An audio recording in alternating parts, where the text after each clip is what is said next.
Great. Welcome everyone to Senate Economic Development, Housing and General Affairs. It is Wednesday, April 29th. I can't believe that we are getting close to the end of April. And we are on our ticketing bill, H512. We have a new draft. We have an amendment we're proposing that's been worked on as a compromise, and we are going to walk through that now with Cam. Because I think we're okay with the rest of the bill. I'm hoping we're okay with the rest of the bill, and this is the last thing I think we wanted to close. Good morning. Good morning. For the record, Cameron Wood, Office of Legislative Counsel. Just trying to close a few windows on my computer so I can share my screen. So we're looking at a strike all. Yes, ma'am. Strike all. You should be looking at draft 2.1 dated 4/28. And so we have a few changes. They're all highlighted from the previous draft 1.1 that we have reviewed together. So I am going to share my screen and do a walkthrough. Okay. First change, we have a new definition of independent venue, which means an event space that derives a majority of its revenue from ticket events, is not majority owned by a publicly traded company, and does not operate venues in more than 10 states. That's going to be relevant here later on when we talk about price caps. Yeah. Because the price caps are going to be limited to independent venues in the state. So we have a definition here. Then the next change, we have the definition of reseller. So what I have here is the reseller means a business entity engaged in the sale or resale of tickets. Now, there was some discussion about looking at Maine version and whether or not you want to have in there some sort of condition on the business entity. So it could be a business entity primarily engaged in the sale or resale of tickets. And there was some discussion last time of whether or not to include that. So it's not here for now, but just understand that I can pull up the main language if you want to review that again. As it currently is defined, it is a business entity. So we're not talking about individuals. Business entity that would have to be engaged in the sale and resale of tickets. I have a question on that. Yeah. Would that swoop in an individual that is engaged in the resale of their ticket? If they're doing it as a business, yes. Only So if they're not doing it as a business, but they're just an individual person who has tickets, 5 tickets to a show, they want to resell it to their cousin, they want to charge whatever they want to charge, would they be a business entity? Not as I read it, but that's a question for the Attorney General. They're the ones who are going to enforce it, but not as I read it. No. right. I don't believe so. The AG will comment. Tom after can't go through. Next change is in speculative ticket. So later on down, if you remember, because we're tweaking the definition of resellers, you all discuss having speculative ticket apply to everyone. You don't want even individuals selling speculative tickets. So we've just tweaked the definition a little bit to make that fit. Speculative ticket is a ticket not in the actual or constructive possession at the time a person lists, advertises, or offers the ticket for sale or resale. Ticket, I kept the limitation of within the state here just because it was a point of discussion last time. That's not a change from 1.1, but it was a discussion point we've had, making sure that when you're defining tickets, we're talking about places of entertainment within the state, not outside of the state. And then we get to some of the substantive changes here in subsection B. I changed the heading of this section to be ticket disclosure requirement. And then we've added in a subdivision 1 where a ticket issuer shall include on the face of a ticket in a clear and conspicuous manner the total price of the original ticket. Few things here. This applies to a ticket issuer, not a ticket seller. And it also is when you talk about price, the price would be cost paid for the ticket, including taxes, fees, and charges. Correct. The whole shebang. Yep. It would not include any shipping cost. Right. So, okay. Well, that depends on how you tickets are delivered.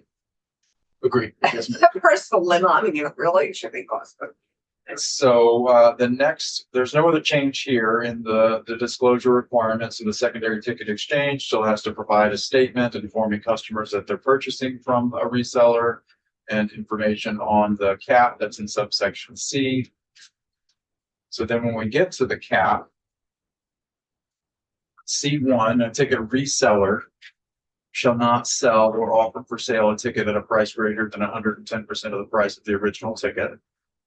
A secondary ticket exchange shall not authorize for resale on the exchange a ticket for a price greater than 110% of the price of an original ticket. And then we have this new subsection C, which states the subsection only applies to the resale of tickets where the event is held at an independent venue. That's why we added that definition above. right, And where the seating capacity of the venue is 3,000 individuals or fewer, or the event is to be held at a nonprofit venue that hosts agricultural fairs, exhibitions, multi-day community events, in addition to live performance. great, because that's the 10,000 seats at the Champlain Fairground, right? That would include, My understanding is the intent was to include that. Great. okay, good. So that's our biggest venue, but it's outdoors. So what does this section X? In Vermont, kind of covers everything. Yeah. I just wanted to It's see if just there was Vermont. any purpose. Yeah. And the new venue that is proposed by UVM, that's the sports facility is how many seats, Thomas? I guesstimate 5,000, I don't remember. Yeah. And how many did the odd have? Or 2,000 is whatever. Oh, so we're quite a bit smaller. Yeah, anyway, okay. Anyone remember what the odd seats? Zach? Thereabouts. Okay. Okay. Keep going. Yeah. So then top of page 4, we just bumped down the subdivision 4. So that's why that highlighted. There's no change in that section. And then lastly, on the speculative ticket, we changed that person that was reseller. So now it would be a person, would include individuals, Business. right? Business and individuals, yep, shall not sell or offer for sale speculative tickets. Right. Okay, right. And then you have the sunset, section 2, effective date July 1. Right. So anything that doesn't work, just as Maine is finding things, we can study and revisit, and as we know, the legislature can change every year, so things can always be broader. Thank you, Cam. Thank you, Thomas. Thank you, Todd. Todd, would you be kind of, oh, do you have a question? Yeah, I just. Sorry. What's I just- the nuance of independent venue versus any other venue? Ticketmaster usually owns the venues in other states, and so my understanding is that this will just make clear that this ticket cap applies to truly independent venues, and that way it doesn't invite or welcome to the Ticketmaster questionable model where they want a dynamic pricing. I'm just curious why that language is. And Todd, Thomas, I'll just say one thing, and I don't know if Ken wants to speak to this, that a key point for me is that I want to protect consumer rights Yeah. for the piece of property. I appreciate it. And so I want individuals, okay, venues are not consumers, venues are businesses, as are resellers, as are artists. I want to protect consumer rights so that it's not illegal for an individual consumer to be able to resell a ticket at a higher price than they paid. So I don't necessarily see clarity in that definition about business entities. So that's what I'm looking for. So I can look people in the eye and say, you're not preventing consumers to have rights over this property, piece of the ticket, the access to a show to be able to resell for higher amounts. I am conceding that it's worth trying to just this is me. yeah, That it's No, worth I trying to appreciate it. limit the ability of reselling platforms to resell at a higher than 110%. right, But that does not or should not, in my humble opinion, preclude me individually, Thomas, something to anybody I want the higher amount. That's what I want to know about that right. definition. So Todd, why don't you weigh in? Because I don't think this, yeah, Todd, So my read on that language Todd's is, just sorry. interested. Thank you. For the record, Todd Dalos, Assistant Attorney General.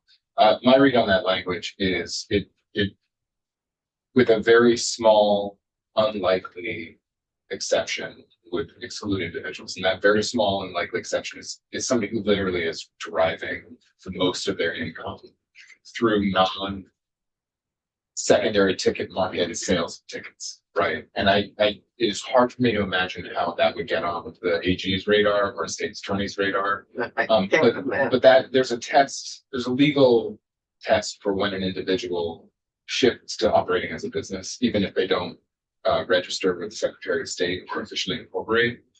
So just imagine if Senator Weeks hires me to build a deck, then Senator Clarkson does, and suddenly I've started really building decks, which is actually beyond my personal capacity as a contractor, but felt safer to say this. So at some point I become an independent, a literal contractor, right? Even if I never incorporate as basic decks of Vermont.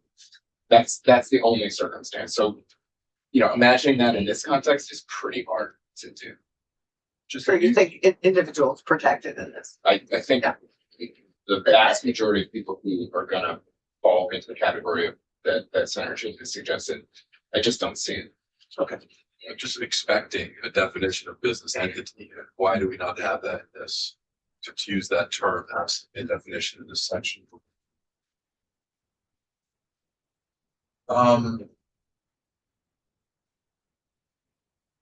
I would hesitate to try to define business entity given the different, excuse me, types of incorporations. So you don't want to potentially miss one and leave one out. I would agree with Todd in that leaving it as it is, undefined, it could be an individual, but it's only going to be an individual who is operating a business to sell and resell tickets. Whose radar would that? I mean, so we had discussed, in our previous draft, individuals selling whatever we had, 10 tickets or more. That would be impossible to enforce. I mean, so how are we going to even know whose radar does that show up on? That there's this one individual buying all these tickets, because we have a prohibition already in statute about bots doing this, bots acting as individuals, so they can't do that. I believe that, right? That's in statute already. So whose radar would it show up on that an individual is selling a lot of tickets for various different venues as a business? My understanding is this is going to be a complaint-driven process. Most of your consumer protection matters are, and the AG's office is made aware because somebody files a complaint. I've seen Cameron Wood selling tickets on Front Porch Forum for 10 different shows at 200% the cost of the original ticket, and then they go in and they start to investigate it and find that out, then they may want to. Yeah, so it has to have a pattern, and somebody would have to pick up a pattern.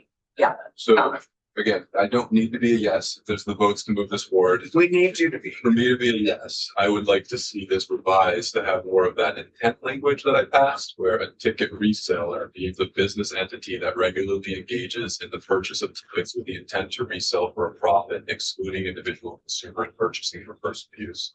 I see too many holes in this language to be applied to generally Vermont consumers. I'm not a lawyer, but I'm just saying this is the nub of where my concerns are, is I am advocating for consumer rights over this property of a ticket to a show. So that's what I would want to see. Okay.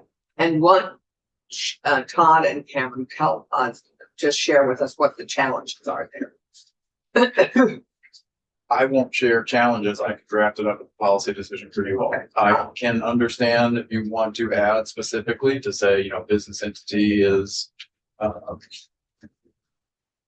business entity engaged in the sale or resale of tickets. I can specifically exclude individuals for personal use there. That is a helpful, clarifier. I think when you get into defining the business entity as something that is regularly engaging in something, you're adding additional analysis that has to be done by the AG's office to make sure the entity is meeting the definition. I think it becomes more challenging at that point. But So Thomas, would that satisfy you?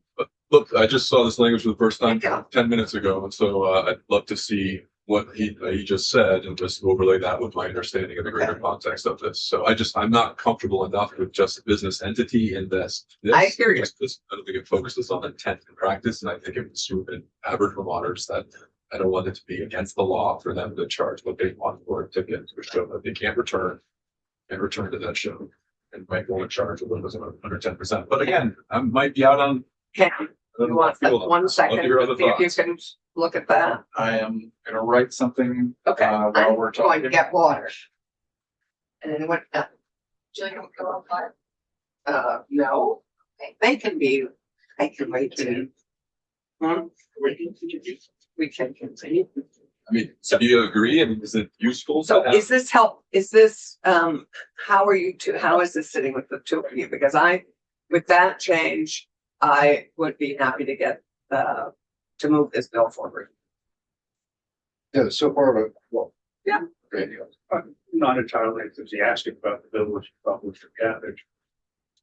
Just from the standpoint that we continually impose more and more laws and regulations and details and complexity, simple situations. Online people are doing what they want to do with their own tickets Well, without being regulated. I think we've had a I pretty understand the strong case made for consumers need some protection here. So there's a balance. Yeah. There's a balance. We're working on a balance. That these, you know, we're all sensitive to the. Yeah. To the individual consumer. At the same time, we're trying to protect the individual consumer from Correct. price gouging. Right. So there's a balance there. But, of the individual consumer protected price gouging because they won't buy it. well, apparently Well, they do. But They so sadly they don't feel that they're being gouged, otherwise they wouldn't buy it. Okay, I agree with you. I mean, it's not the biggest bill and we've got going. it's It's got a purpose. it's one of our It's good for important the, consumer good for protections. Vermont. It's good for the community. Yeah. Nice. It's good for our venue. I wasn't really, you know, overly sensitive to the point that you made about, you know, the individual reseller not being limited on what they, can charge for a ticket. I thought we were going down the path of, well, look, it's really 110% period for everyone. Right. Except for the, so, and it's the accept. Okay. that You get involved in, and, you know, we continually create things that have so many laws and conditions, that nobody can understand what these things say. Let's look at Ham's suggestion. So I penciled this out real quick. First off, I've added, you know, if you wanted qualifiers of something like primarily or regularly, you know, I do think those can create issues because then, you know, the AG's office is going to have to go in and say, okay, well, you're a business entity engaged in reselling tickets, but it's not your primary business. Your primary business is building decks, you know, so in that situation, they may not be able to go after the entity. So I do see there being some kind of administrative issues with trying to enforce something like that.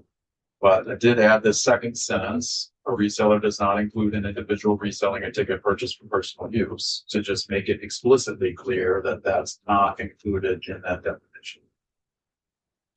Yes. You can drop primarily. I take Yeah. Todd I Daly's take that point. I don't think primarily is defensible, so I'm happy to exclude that. I do like the regularly, but I really like the second sentence, and I believe that's what the Okay. amendment on the floor was that did not pass in the House.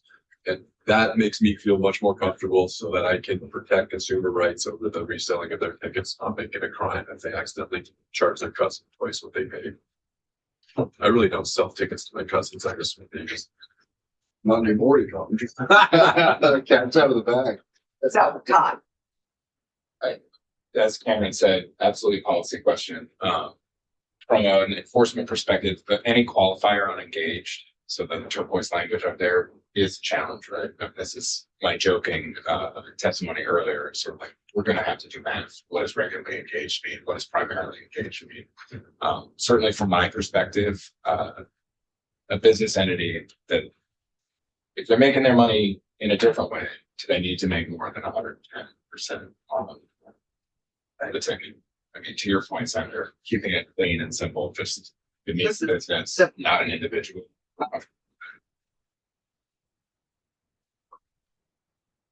So you're comfortable. If to drop, I'm more comfortable dropping regularly Oh. and just. saying I'd be engaged. happy to drop regularly as long as we keep for Thomas the second sentence. I do like regularly, only because if I was the Attorney General, I could see if somebody calls in and says, listen, somebody just sold me these tickets, then. Your cousin. Yeah, whatever. And then it's just one off. You're like, listen, it wasn't regularly. I don't want to deal with that. But if it's the same person that you've got multiple complaints on or the same entity, that's defensively regularly. So that's why I feel like regularly is a good useful term. But Of course, if your cousin sells tickets to you 3 times over the past year, right, then he's involved. is he in the ticket business, or does he just buy a lot of tickets that he can't place to events that he can't attend? I don't know. See what I mean? I like the second sentence. I would put it to other committee members, whether or not regularly should. I've given that this is such a balance between where the AG can enforce it and where we preserve some rights for individuals who are out. I will just say, I'm happy to take regularly out. But I'm happy also to keep the second sentence, which is it's a compromise, a big compromise. So I'm happy with that. I just would say 110%. I did go to the grocers, to the Vermont Retail and Grocers Association, and asked, what makes a retailer happy in terms of profit? And they said, well, we normally get 2 to 3%, and if we get 5%, we're thrilled. And I said, well, and if you make 10% regularly, like if I make 10% of our portfolio every year, I'd be thrilled. They said we'd be thrilled. We'd be out. So 110% for me is, and individuals can do what, I think we're hopefully individuals will be thoughtful about their reselling tickets to the world. But I think I'd be happier supporting the balance with getting rid of regularly and going with the second sentence. If people can do that. And, very tremendously by business, it's the nature of the business. What's the profit in selling tickets? Well, Would so seem to be more relevant than the profit. they're making selling good groceries. profit on 10%. So the businesses are. So I'm not worried about that. I think there's a good business model that we've heard described, and that is we support that. I think it's and it's a responsive one. And I wish that so committee. Dave. Just one question more for the advocates. Page 2 is ticket disclosure requirements line 17 and 18. Just simply putting the price on the ticket. Is there any logistical problem with that? There was some conversation about that during testimony, but I'm wondering. Susan, you want to answer that? You represent the venue, so Yeah. you just introduce yourself. Great. Susan McClure, Executive Director of the Vermont Arts Council. Yes, we talked to a lot of venues about this. Some of them do it already, so it's no skin off their back. They're already doing it. Many of them said they would be very willing to do it if it were an effort to curb the challenges they're seeing. There is small concern that for some of the smaller venues who have contracts with ticket sellers, they'll have to ticket platforms. I mean, the ticket platform will have to make that change for them. A lot of these smaller venues kind of have no leverage with these companies. So there might result in an increased cost for the nonprofit or the business to have the company that's managing their ticket sales do that. Most of the venues were very willing to take that on, but it is something to acknowledge that there's a chance that will increase costs for the businesses and nonprofits to make that change. It may increase costs, but it'll hopefully increase protection. And that is the thing they're willing to do. One of the things we Yeah. heard all the time was this was a steady thing that we heard that I think we Yes. can fix. And it's aligned with bills in other states right now is to have this disclosure. The bill in California that's moving through has that requirement as well. Okay, good. Oh, I'm so glad. Anything else, Thomas? You okay? I don't know if we resolved on the regular. Did you guys weigh in on that clearly? You found kites. I think I saw a hand up there. Live and learn. Well, and we can, yeah. But I think the second sentence is your main concern. Is that exactly what Donahue had recommended or asked for? Exactly. No, it's very close. This was the request from Representative Donahue, so we keep it as person, reseller is a person engaged in the resale of tickets, except that the reseller does not include an individual reselling a ticket purchase for person use for a single event. So it's Yeah. very similar, but not the exact same. Okay. Thomas, I think if you're okay. Hey, as I'm gonna be. Okay, well, that's, we've all moved in this, and this is a process of hopefully getting together and somehow coming up with compromises we can all live with. And I feel that we've worked hard on this bill and we've done a lot of good work on this bill. So I feel I'm really grateful to everybody for their input. I think, I feel like we are moving forward in a constructive way, and Should we put a sunset on this? We did. Did we? Yeah, I think that was an important addition. You may have recommended it at the beginning. Is it just the price cap for sunsets? The whole thing. It's in a repeal. It's section 2. I'm okay, Yeah. sorry, if I may imagine. Yeah. I'm okay with sunsetting just the price cap. I think everything else is rock solid, but that's just me. I'm all. Let's just sunset the whole schmagegi Okay. and we will, they can review it and hopefully, like what we did with Veggie, that'll be operating so well, they'll be able to say yes forever. So I think Where did you say the price? the sunset's in section 2 at the Sunset top should of be on page page 5. 5. So I would entertain a motion. Logistically, did you want to wait for the? We can keep it open for a bit, but at the moment, I mean, I think we have, happy. Any other comments before the vote happens? I think we're in pretty good shape. So. I need It's somebody to draft 0.2. draft 2.2. But yeah, Have you sent it to Kiara? I will do that right now. Thank A clean copy, draft 2.2. thank you.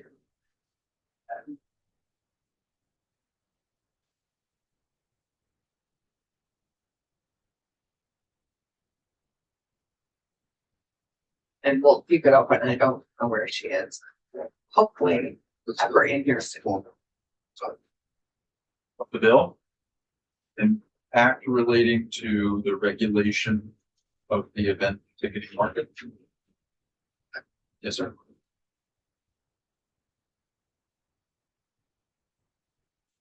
yeah. 0.2.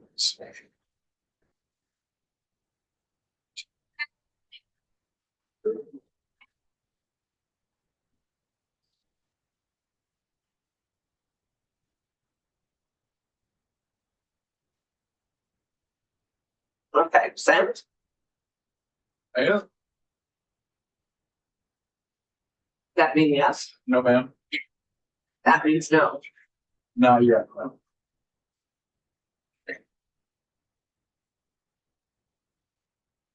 So while we're waiting, you can all appreciate these beautiful daffodils. She brought me for my birthday from her garden. I love them. Yeah. I know I should share them with the public, but really, I'm gonna do it that way, so the public and the rest of the community can appreciate. Frames you. Thank Yeah. Yeah, this is the 71 frame. Sent? Sent. Okay, great. I included you all as well. but a dissertation on Oh, excerpts of that book. sure. Sure.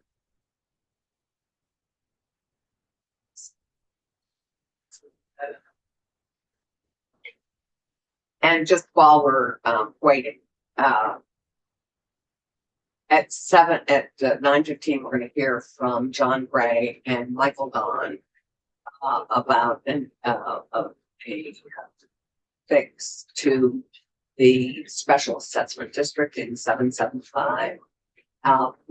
We want to make sure that that special assessments can be done in conjunction with CHIP and TIP. And this would enable it to happen either sequentially or at different points, but not, that's what we're about. Okay, so draft 2.2, is it posted high? We're about to vote on the ticketing bill. I would move favorably draft number 2.2 of the bill H 512. Thank you. And we're about to get 2.2, so just add it, right? Senator Brock. Cautious, yes. But I would see a column for that. Senator Chip. Yeah, you put me in that same column. So, so, I'm not cautious about anything yet. Senator Weeks, yes, Senator Clark. yeah. Book on that.